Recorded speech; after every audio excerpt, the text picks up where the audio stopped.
don't need that. I'm not gonna, I don't need that, and I'm not gonna introduce myself. I think you guys know who I am by now, but please, go ahead. Hi, good afternoon. My name is Sebastian. I'm with a company called Corporate Finance Partners. We do mergers and acquisitions as an investment bank. So we focus actually on deals size-wise 20, 30 million on the low end, up to 300-400 million deal size. Mind if I don't need? Go. Turn off, that's fine. If you hear me without microphone. You guys okay with him just speaking without that? Yeah? Yeah, that's good. So we are focused actually on the exit. Pitching is a big thing because we constantly have to pitch companies. We're always with the company and help them to pitch. We also do fundraising, but that's more like the PE rounds. So I'm glad to be here and like talk to you about what's a good pitch. Hey, my name's Jeff Roach. I am basically a survivor of the tech industry for several decades. Over the last decade or so, I've been doing some angel investing as part of, most on my own, part of at least one angel group. And currently, back in the startup world, I'm doing the same thing you're doing. I'm VP of Marketing, COO of a small software startup. We actually got an offer to buy us last week. We thought we could get more money. That's good. Done a lot of things. Like I said, most of my career's been in the software industry. And I guess since this is an MBA school, I actually talk a little bit about college stuff. I have a bachelor's degree in math, a master's degree in computer science, an MBA, and a doctorate degree in business. And my dissertation was on angel investing. It was one of the first studies in the world on the returns from angel investing. And if you want to read the April 2010 version of Venture Capital Journal, you can read an article. It's a summary of it. It's enthralling reading, especially late at night when you can't sleep. But that kind of thing. So I tend to come at angel investing from both a practical side of doing it as well as doing a little research every once in a while to figure out how we can do it better. Well, this is embarrassing to go after him with so many degrees. I don't have so many. That's good. I'm a jazz musician too, which is even worse. Okay, guys, I think some of the students can't hear, so either project or take the microphone, okay? Yeah, And I've got the microphone right here. Robert, do you prefer to Yeah. yeah. use that? Let's use the microphone. It's better. Okay. Yeah.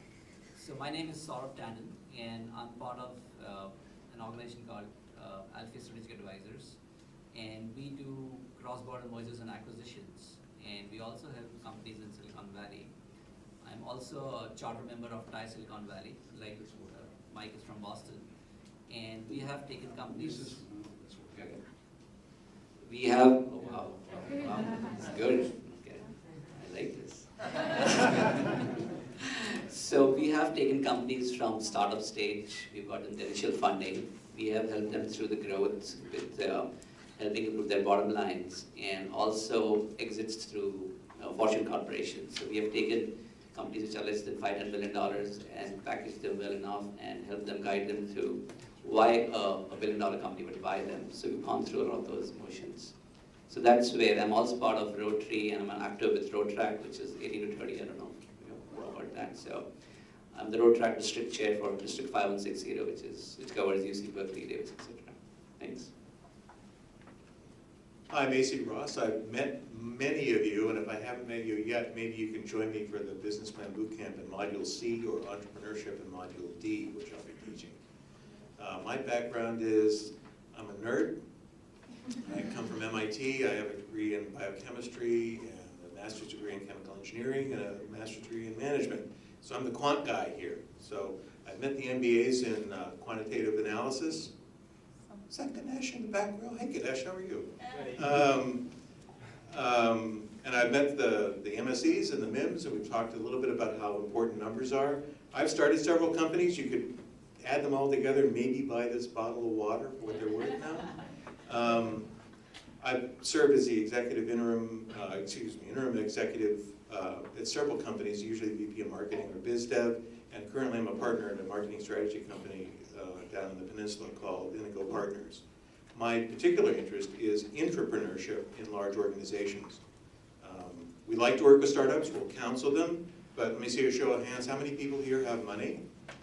Yep, that's why we don't work with startups. We work with big companies that have, will pay the invoices when we send them by. Okay. So guys, I've been asked to moderate. I'm going to start off with just one quick question. I'm gonna try to move this really quick, because I wanna get a lot of questions asked, but over 15 years of teaching entrepreneurship, the subject that is the most mystical, the most confusing to everybody, is about raising money, especially raising money very early. So how do you demythologize this extremely thorny issue of raising money? And Jeff, can you start? How do you just cut to the chase? What do students really need to know? Because people put way more weight on the fundraising than they need to. The first thing you need to know is you need to know how to find a microphone that actually works. These are cut, actually cut in and out. There's been issues out. All right, first of all, the money's out there. And it is not hard to find, especially in this part of the world. The mistake that a lot of people make is they think that funding comes from venture capitalists. It doesn't. No, I would be really surprised if anybody in this room walked into a VC office and got money. The problem is VCs today and age, this day and age have billion-dollar funds. They need to invest 5 to 10 to 20 to 30 million to actually try and get a return and move the needle in their funds. So, the places that you can find deals are individual angels, angel groups, friends, family, strategic investors from big corporations. I mean, the money is out there. And so, there are websites, there are angel groups. There's the Angel Capital Association, which is a great directory about almost every angel group in the country.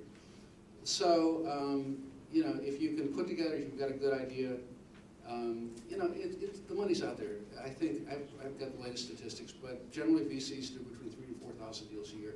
Angels do between like 80 and 100,000 a year. Probably even more. I think it's maybe a lot more than that. So the money's out there. And so Rob, you're now part of a group that has Thai Angels, right? So Thai Angels is a relatively new angel group. Right. What do you tell the younger entrepreneurs within Thai when they come and pitch the angel group? So not just Thai Angels, I mean, when I look at startups everywhere, I mean, it's very important to also know the audience as to who's kind of investing and whom are you pitching to. That's very critical. And if you can get an idea on that group, how they think and what sectors they are on, and how focused and deep you are within your knowledge, it has a huge impact on what you're talking about. So the homework is very important. And within Thai Angel, we like to keep it simple and kind of to the point also, as with all the pitches. And not just the Thai Angel, there are so many avenues, like you mentioned, right from Angels of Family and Friends to a lot of other places. There is so many of these things happening there that there is no shortage of where you can get money from. It's just that spend a lot more time on the business plan, on getting the story right, and don't just chase valuations and definitely don't try and preach and teach to the audience which you're going to. So that makes a big difference and again, that's where we come from. Okay. Yeah. So I just want to open it right up. I want to open up to questions. We'll come back to some additional questions. What questions we have in the audience about raising money? And I know, do not be shy. This is not a shy group. Yeah, Valerie, go ahead. How open are you to invest in markets that are non-local or international? Good question. Okay, so again, depends on whom you're pitching to. And so repeat the question so people, I'm not sure if I Okay. heard it, okay? So the question was, how open are you to investing with international business plans, I would guess? Again, it's a question of whom you're addressing it to in terms of the audience. Whom are you pitching to? If you're pitching to a value VC, he's not going to be very excited. If you're pitching to a value VC, look if he has portfolio companies which may benefit from what you're offering in that local market. So you have something of value you brought to them. So that's one way of kind of bringing them in. Otherwise, usually it's tough to find money for another country sitting in a different country. It's a red flag for most of the people here. Why is somebody coming here? Why is the investor from their own local country not kind of funding this? So it's usually a red flag because we have an office in India. So if I pitch a US Silicon Valley deal in India, they immediately raise, okay, fine, there's something wrong here. You didn't get money over there, that's why you're here. Okay, yeah. I was going to say, nobody I know who's an angel will invest in any company that they can't drive to. And I will challenge that and say that's changed a lot. Yeah, That and, angel list has completely turned it upside down. yeah, Angel List has done some of that, but most of Yeah. the organized groups that I know here, which is sort of the circle I run into, do that. Now, there are angel groups and emerging angel groups in other countries. I mean, if you look at the literature, there are lots of stuff. In Europe, if you come from Europe, there's EBAN, that basically is the European Association of Angel Groups. It's like ACA here. Yeah. So, there are local groups in other parts of the United States and countries and things like that. From my perspective, the verdict's out on Angel List, by the way. Okay. I will agree to disagree, and I guess just just so we're all clear, we have a very international audience here, right? Students from 98 countries around the world, and obviously many of them come from countries without a robust venture capital market or even a robust professional angel network. I think Yeah. to add something to that point, Yeah. we see that very often as well, that companies from Europe, through our European offices, come to us Yeah. and then ask, why don't we run a process to find funding in the Valley? If their office or their headquarters remains in their country, it's almost impossible, and actually I have never seen that. But if the management is willing to move to the US, or they already live here, they've been here for a year, they have a little network investors can do their back checks with, then there's a chance. And there are enough examples, companies who made that. All right, Lars, you had your hand up? Yes, I'm curious about like the value of bootstrapping, because obviously if I go too soon to an angel and say I got this awesome idea, I just need some team members and some money, then it might be too early, right? So then also if you take too much equity, then at some point I might be so diluted that I lose motivation. So I'm just wondering, like, how far should you go to kind of like be more likely of having everyone, all the team and the angels and everyone kind of benefiting from the long-term return of that investment? I think that's also a good question, and I don't know if there's a rule for that. I think it's more like what you need, what your needs are, and what you feel like is the right thing for you, because it's eventually your decision. And if you can bootstrap it for a while, it's great. Usually at one point you need to raise some money, and it's also good because it gives you a validation in the market, so you have your first valuation. It doesn't mean that you then need to continue raising money, but once you have a professional investor on board, then it signals the market, hey, somebody did background check, somebody did due diligence and put money and faith into the company. So if you can bootstrap it for a while, it's great, because you keep equity, right? And then if you then need a little bit of money, go out and raise a round. So then you get the validation in the market. Okay, one last perspective, then just start thinking about the next question, okay? Other questions? On bootstrapping, and basically just stick with what's right for the company. And move yourself emotionally away a bit and just see what's right for the company. And be aware that you may not be the perfect solution for the company in so many avenues. You could be good at marketing, you may be good at product development or something like that. So stitching together a good team is a huge factor where you get good investments and investors coming in, because they want to see some of these missing pieces there. And this is where the way I would agree about AngelList is AngelList has opened up a lot of people that have a lot of different investment profiles and looking for different kind of things. And so it's a very much different situation now than it was even 3 or 4 years ago with some of the established angel groups and angels in the Valley. But it's the answer is it's going to depend on the business really in a lot of ways. Okay, Jessica, question? Yeah. Well, it's because after this, we're going to be working on our pitches. Some people are already pitch ready, and some people are still working on it. So what, in your minds, defines a good pitch to investors? Everybody has their own list. I have 5 things that have to be in the pitch. The first is some kind of pain that somebody has that they're willing to pay money for to get rid of. That pain is defined in the market. That's the first thing. Second thing you need is some kind of business model where you can make money from that pain. Third thing is you need some competitive advantage against everybody else, so that you're not just a little bit better, you've got something that just blows everybody else away. It's got to be 10 times better. You've got to have a management team that can execute, because everything you do is wrong. When you start off, your idea is wrong, your business model's wrong, your market's wrong. You're going to screw up, you're going to pivot, you're going to do pirouettes. You are not going to get it right. The management team has to be really flexible, willing to improvise, and willing to go. And the last thing you gotta say in the pitch is, I want the money. A lot of people don't know how much money they want. And you can't walk into a VC and say, I have a great idea, I need 10 million bucks. You walk into maybe a potential investor, maybe an angel, and you say, I've got a business idea. I've got a business. I've got a team, we're the start of a team, I've got an idea, I've got a market that's screaming in pain, they're willing to pay this. I've looked at the unit economics, I've built the income statement. Can we talk about it, because I need $500,000 to do development, to hire somebody to do the sales for me, and then we'll do milestone number 2. So you've got to do a lot of homework. You've got to be very concrete. People do not invest in ideas. But you've got to hit those 5 things. Otherwise, they'll say, go home. In fact, you may never get to talk to them again. You get one chance. And they see, it's a great list, I just want to make sure everybody understands. That last part, you have to ask for the money, but tell them what they're going to get with the money. So you said milestone, but it's an ask and a give. You give me $500,000, I will deliver version 2 of this prototype, I will have 100,000 users, I will begin to test my monetization strategy, right? So I'm going to give you something for that money. That's an important part, ask and give. So you're basically looking at an elevator pitch here, if that's what the question is around. So an elevator pitch comes from a good executive summary, and that comes from a good business plan.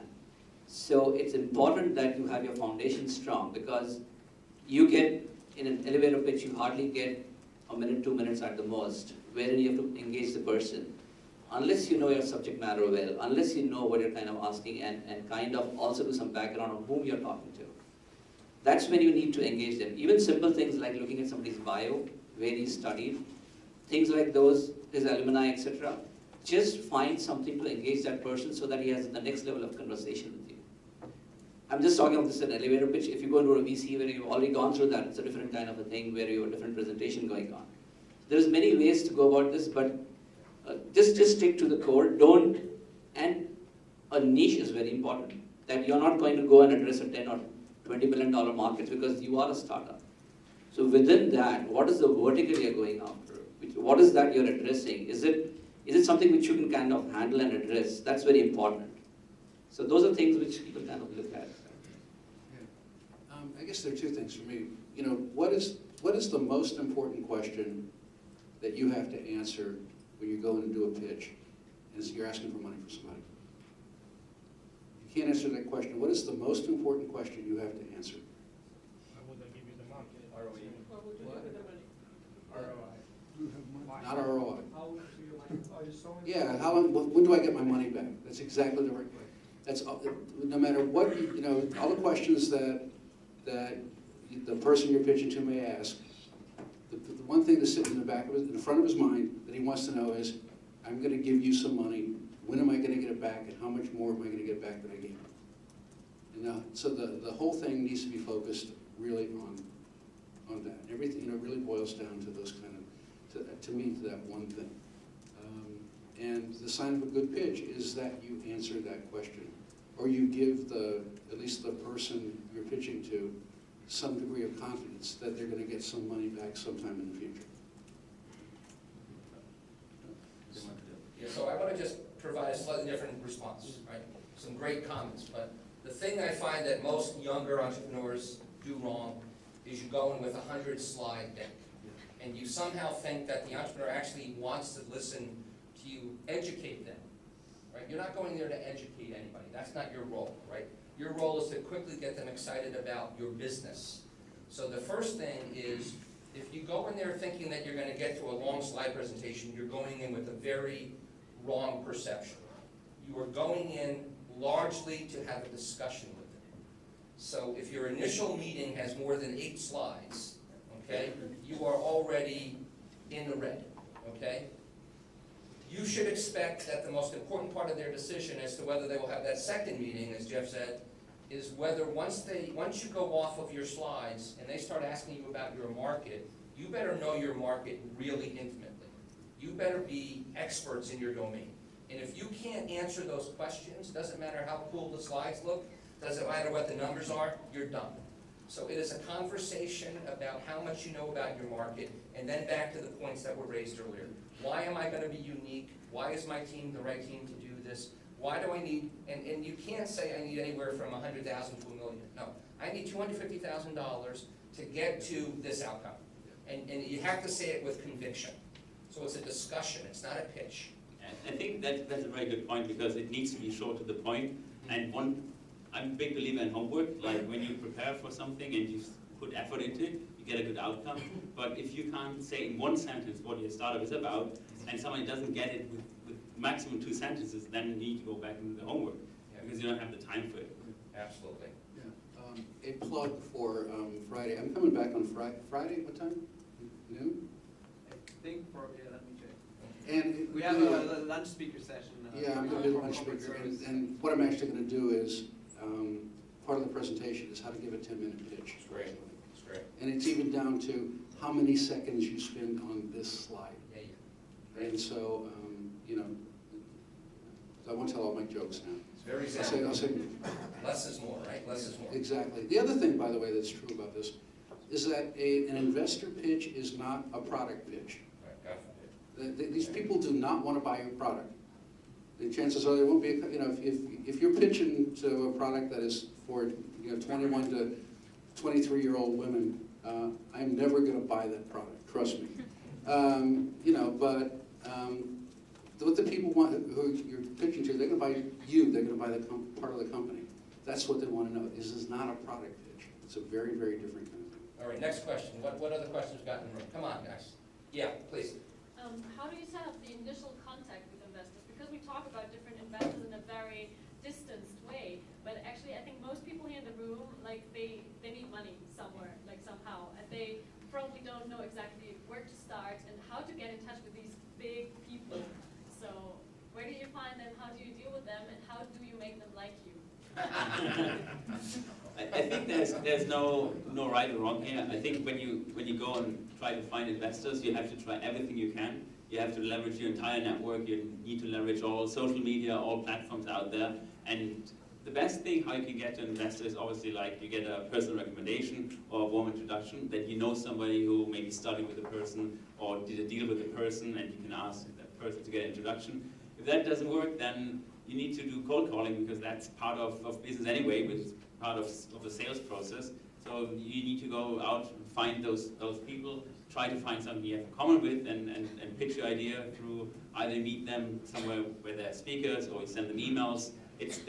There are multiple ways, and I think you have to go after all of them. All right. So write this down, www.angelcapitalassociation.com. It has a listing of almost every angel group in the United States by geography.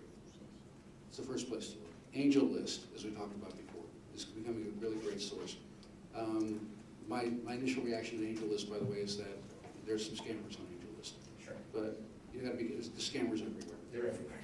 So you don't have to worry about that. So the Silicon Valley Business Journal, Silicon Valley San Francisco Business Journal, which is a business publication around here, once a year publishes a book, a list, in it are all the angel groups, local, and what kind of stuff they fund, and how much they fund per year, how many deals they do.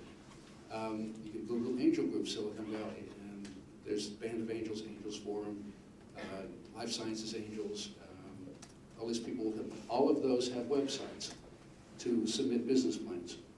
And people do actually read them and look at them. And so, you know, that should keep you busy for a couple of days. You're just looking at those sources. But, you know, there's TIE, you know. So they're, you know, use the internet, and the stuff is out there. This is a very important question from an element of, one of the VCs told me is, if somebody needs to get a cold call and reach me, how is he going to sell his product also? If they don't know how to sell, how to kind of get through and take those things on. So it's an important element as they see it also. There's a lot of organizations like TIE where you can volunteer. And when you're in a volunteering mode, everybody kind of gives you a lot more time, and you also kind of know how to kind of work those network out. So those are the kind of things which we work on. Look for within your industry, which are the organizations, or try and get an advisor on your team who is from the industry. If you have to give them some sweat equity or something like that. So they are the people who usually have these connections, plus it gives you credibility when you're trying to do a meeting, get a meeting also. One of the things that I routinely encounter with new startups is that they tend to think of venture capitalists. First of all, there's all sorts of friends and family sources of money, there are angel sources, there are venture sources. People tend to put these all in one big box and say, that's venture capital. They tend to think of a venture capital firm as being just a big building with money inside and people standing in front of it preventing you from getting your hands on it. Most venture capital companies are made up of funds, of venture funds that are dedicated to a specific purpose. One fund might be for biotechnology, another one might be for software, another one might be for retailing. So if you walk into a biotech fund and say, I've got a retail idea, they will show you the door right away. It's up to you to do the research to figure out when you've got an idea, a retail idea, to find the guys, and I use guys generically, find someone who invests in retail deals, probably if you've exhausted your own and your friends and family funds, an angel who's interested in retail deals, who will talk to you. And then you use all your social media skills to start tracking them down through LinkedIn, through Facebook, through whatever, through news reports, Google. You've got to establish some way to hook into that person somewhere, through their lawyer, through their classmates, through other people in their fund. Somehow, you are the guys who have to do all the legwork to find the person who's going to be interested in your idea. But you can't just walk into a venture capital fund and say, I'm here with an idea. I want to talk to somebody who wants to do my startup. You've got to find somebody who's interested in your startup, your stage, and their fund is ready to invest at their stage of their fund. Let me just, I'm going to be the anarchist for a second, right? Now, a lot of you come from different countries, and most countries have a very different approach to funding startups than we Americans do, right? Believe it or not, I'm going to use the government word, okay? You may shoot me for it. But I spend a lot of time in a lot of countries around the world through venture capital programs, and many countries are trying to replicate as best as they can Silicon Valley, right? It's not an easy model to replicate, but they're trying. And one of the ways they're trying to do that is they're trying to fund next generation entrepreneurs. So there's a lot of government agencies, economic development agencies, ministries of innovation that have capital. And it's the best kind of capital possible. It's non-dilutive capital. It's grants. It's interest-free loans only paid back when you generate revenue. So you don't have the luxury of that in this country. But for many of you, right, as the best and the brightest from your respective countries with great ideas and ties to Silicon Valley, I would encourage you all to really investigate that option, because it's something that many of you probably would have a good shot at getting. Most big companies, Intel, I know, but people I've talked to, Olympus, like Intel, Olympus, a lot of the Japanese companies all have venture arms. They're looking to make investments, especially in technologies that they can, buy or do something later. And there are government grants here. The other thing, by the way, you may need more than just money. You may need space. A lot of, San Jose used to have an incubator where people could come in for little or no charge, and get a phone and a desk, and you hang around other people with similar ideas. Having a place to go so you're not hanging out at the house all day long, can be a godsend too. So, look for other things besides just cash. A lot of these cities want to attract law firms. We talked about that. Law firms would love to make introductions, because if they introduce you to the venture capitalists, you get money. Guess who's going to do all the law work? It's going to be those guys. So, the lawyers are the accountants and those kind of stuff. You like to think they're being, helpful. No, it's lead generation. And there's one model we haven't talked about, although it's not easy for you because you're full-time students, at least you're supposed to be, right? But we do have this new venture capital phenomenon. We do have Y Combinator. We do have Techstars. We have an infinite number of these things. And their role is to do what Jeff just described. You have a place to hang out for 90 days. You get intensive mentoring during that 90-day process. You get a relatively small nominal amount of seed capital, but it's really more about proving the idea, accelerating the idea, getting to a certain state. But what happens is you're so surrounded by world-class angels that the people that mentor you in those programs are very likely the first people to invest in you. So it's a relatively new model, and it's not something you can do because they look for you to do it full-time, so you'd have to wait until after. But for some of you who are very serious, it's a great way to break into the community and build a really strong network. All right, other questions? This has been very, Daniel. From your experience, how long does it take from initial contact with the startup and actually receiving investment into this startup? Maybe there's some average timeline. question is, let me see if I got this right. How long does it take from the time you first talk to someone to they actually write you a check? Yeah.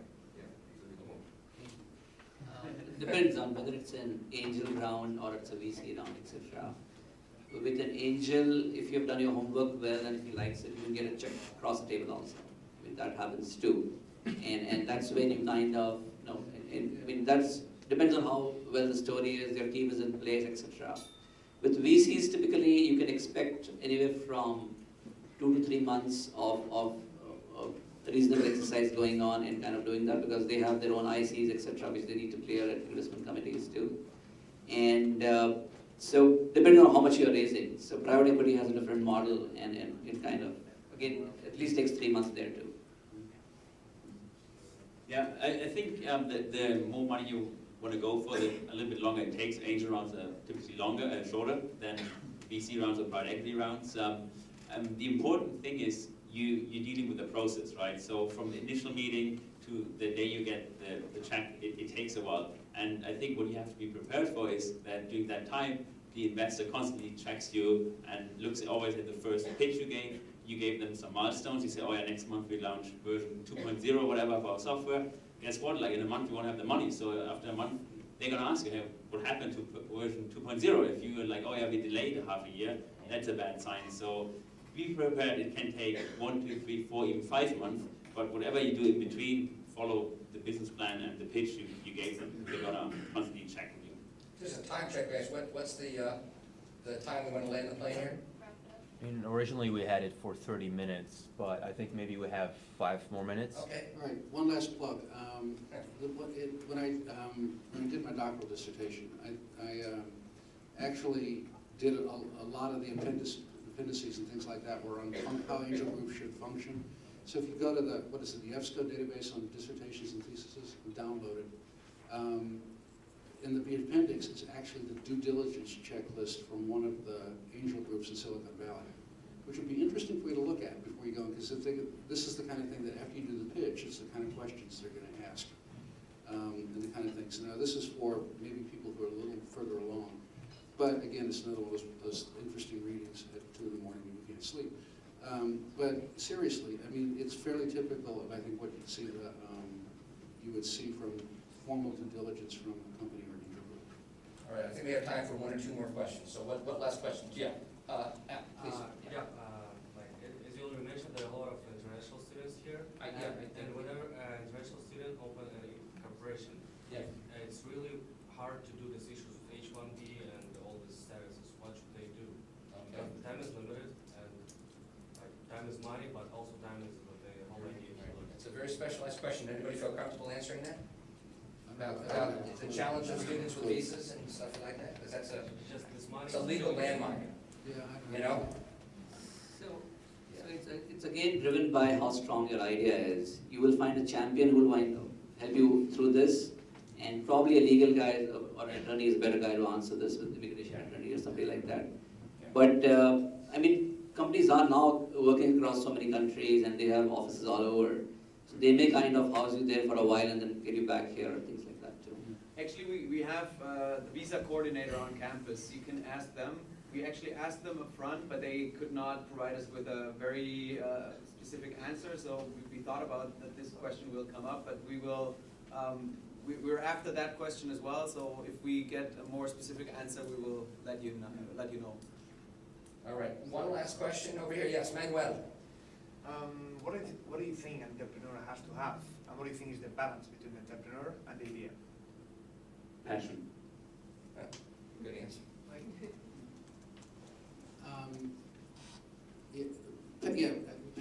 Passion, energy, those kind of things are great. I'm going to modify that too, that every time I was really passionate about someone or something, it cost me a lot of heartache, a lot of money. So the question is also enough smarts to be able to realize when you should stop being passionate about. Johnny Carson never quite figured that out, did he? No. I love Helen. I'm going to say you have to be real clear-headed about when you have to make hard decisions. Yeah. Your job as the CEO, anyway, is to be the person who's driving and deciding where you're going. And I would say that in my experience, more startups have failed because the management team can't get its act together and the CEO is not doing his or her job. It's not the idea, it's not the funding, it's not the market, it's usually the management team. You guys tell me, do we have another minute or two? We've got a couple hands up. You want to take a couple? Two more questions, but we should. All right, Lucas. Lucas hasn't had a question yet. Go for it. Well, is this market, how is the competition in the market of investment, like venture angels? And you guys think we're in the middle of like a entrepreneurship bubble here? From what I see, there are too much speculation and like, I think there's like too much money. I think as mentioned earlier, there is no shortage of money, and there is equally no shortage of business plans floating around. And even in the worst of economies or the best of economies, the right companies always get funded. It's a matter of time before they get the money. So don't be too worried about, and don't try to ride a wave just because it's a hyped up and kind of, yeah, I'll kind of write a few things in front, and that's a buzzword now, so I'll get through. You know, these are smart guys, it's hard-earned money for them also. They'll see through it, and then you lose your chance. So better to do your homework well, and then kind of do it. But if it's a good plan, it usually does get funded. Yeah, they'll get funded. And it's really not a competition. There's a lot of collaboration between angels and angel groups and venture funds and things like that. It's a way of them sort of diversifying their portfolio and mitigating their own risk. So,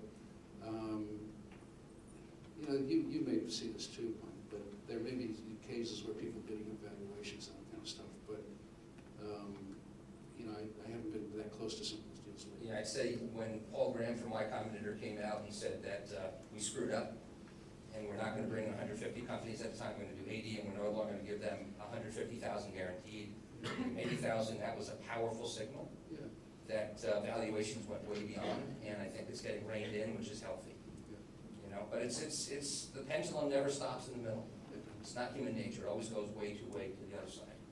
I think one quick comment on the comment of there's a lot of money out there and it's, you know, it's relatively not easy but doable to get funded. I think what you're all looking at with your own startup, I mean, you're all going against the odds, right? And it's incredibly difficult to get the company going and to get funding, and you're going to sit there at night and, you know, it's like you put personal money in, passion, everything, and you really hope to get the round, and you go through a lot of pain. But I think we all need to see it, being in the business as a game, because if you work hard enough and have enough passion, you eventually going to make it. It's going to cost you a lot of everything, but you're going to make it. And then you get the angel round, and then guess what happens? The next round starts, and you're going to prepare for a Series A. So pitching going to be like something you're going to do for the rest of your life, and it never stops. Right. So you better get it right. All right. On that note, we're going to wrap it up, I think. So, Sebastian, Jeff, Sarab, AC, thank you very much. Before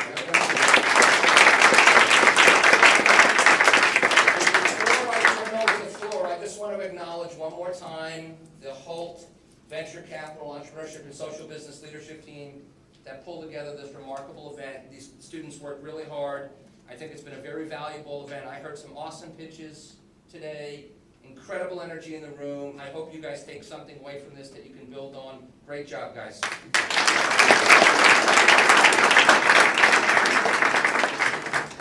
So how it's going to go on? Jess, using? Thank you again to all of our panelists today. So next on the agenda is more excitement with the pitching. So for the next 30, let's take it, can we? 30 minutes. 30 minutes. You have some information, all the idea people have some information about how ideas to write a pitch, and also you have a template emailed to you that you can use to create a pitch. So can I have a raise of hands of, I know some of the ideas were combined and things like that, so can I have one person from your team raise your hand if you're going to pitch today?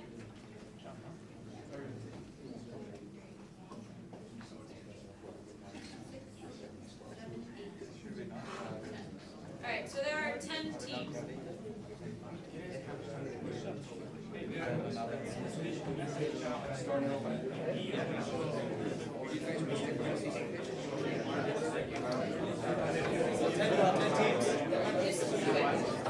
That's a great question.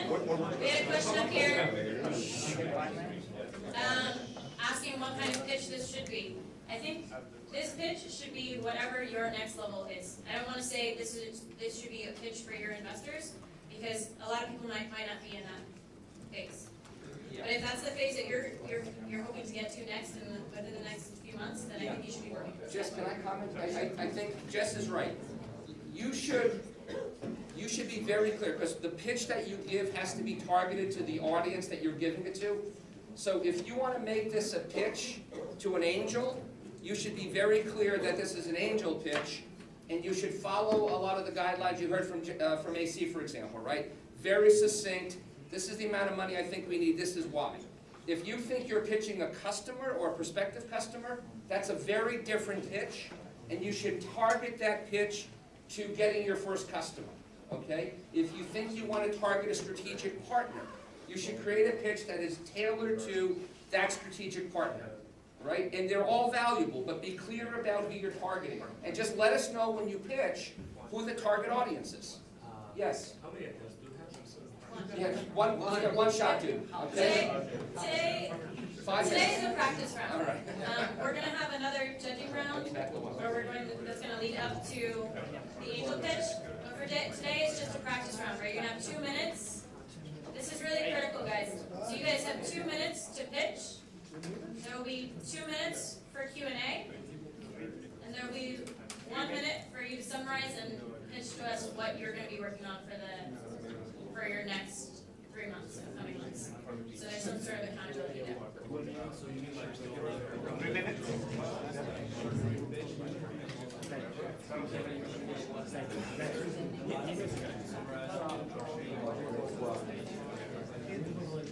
Basically, from learning from what you've learned today, from boot camp and what you've experienced, what do you want to resolve in the next few months? Guys, one other announcement. The people in the panel, they will be here for you if you want to see them now in the next half an hour, and maybe also after our pitches. But we start in half an hour sharp with our presentations. So make sure that you're ready to go. And we will be very strict on the time because we're kind of running late and we don't want to take away from everybody's time. All right? Okay, so we'll meet back here at 5:35. 5:40. 5:35. 5:30. Okay. 5:35. 5:35. Yes. 30 minutes. Solid 30 minutes.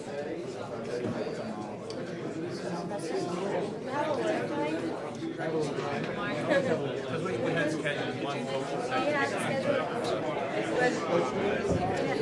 Yes.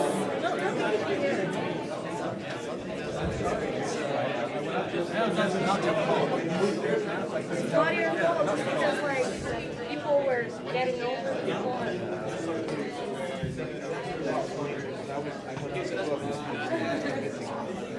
We were the last one, then. Yeah. Well, we were, the previous session was delayed.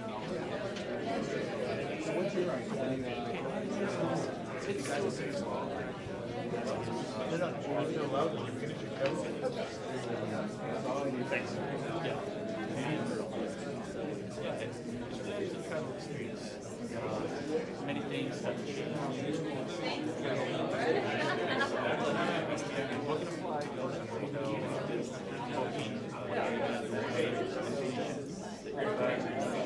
deal with the one thing that has not changed, which is checking in the luggage, unpacking,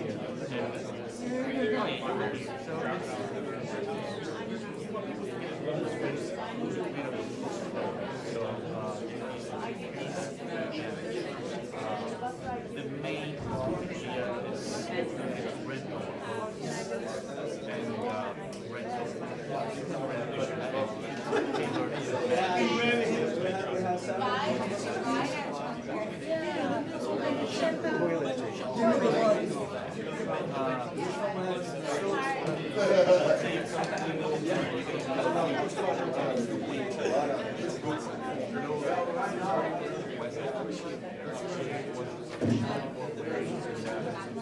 so we're gonna have like tailored wardrobe for you when you're there.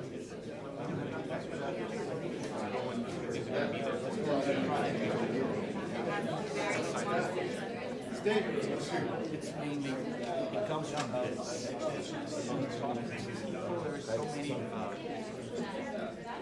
it shows in various series of how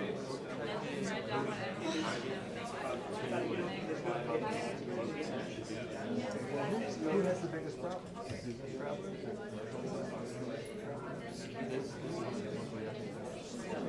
So as long as you're asking those questions, you have no business problems. Yeah. But then, Sizing became an issue because jackets and pants were very and at the same time, it's the size. And one thing Nikos told us when we were talking about is the company they don't really care. They travel business class, so they can skip the line. It's a big problem. This is really a systems problem because they're going to bring something with them anyway. I mean, they're not going to trust you to have underwear. Not at first. Well, underwear is Let me think out loud. Because what I'm getting to is when you're carrying some piece of, you're already going to bring something. What can you bring? What can you provide them to do business with? Can you get it so that they don't have to check what? That might be So, are you thinking of focusing on, say, because we need